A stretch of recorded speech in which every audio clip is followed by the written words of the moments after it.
তো বন্ধুরা, গরমে মানুষের মাথা খারাপ হয়ে যাচ্ছে। তোমার দাদাভাইকে আমি আনতে বলেছিলাম একটা তরমুজ। অনেকেই তরমুজ খাওয়ায় না, আবার আজকে একটা তরমুজ এনে। যদি আমাদের তরমুজ এত পছন্দ হয় না, আমি আনলে লোকেরই দিই। তাও কালকে আমার ভাইপো আসার কথা আছে, তার জন্য একটা তরমুজ আনতে বলেছিলাম আমি।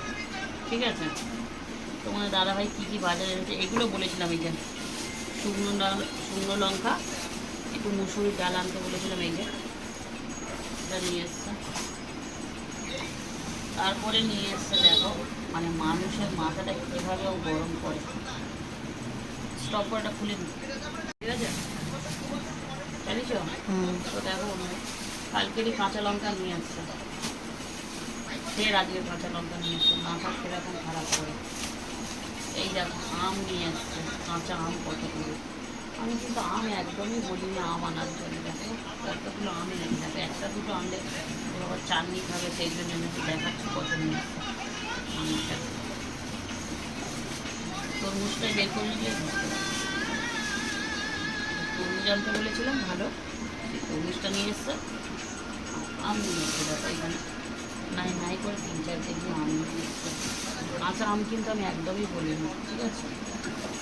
তো বন্ধুরা, আমাদের দাদা ভাই এই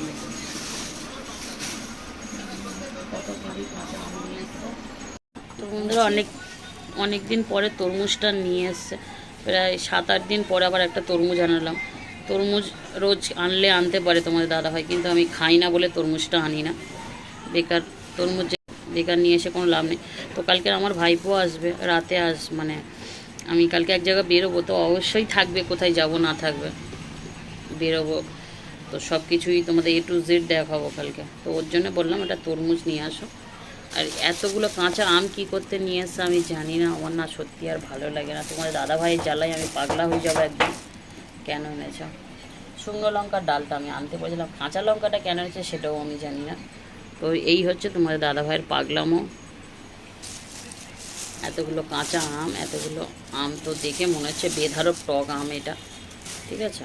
মানে আম দেখলে বোঝা যায় না, সেই বেধারক টক। তো চলো, আর কি করা যাবে, দেখি কিসের জন্য এনেছে।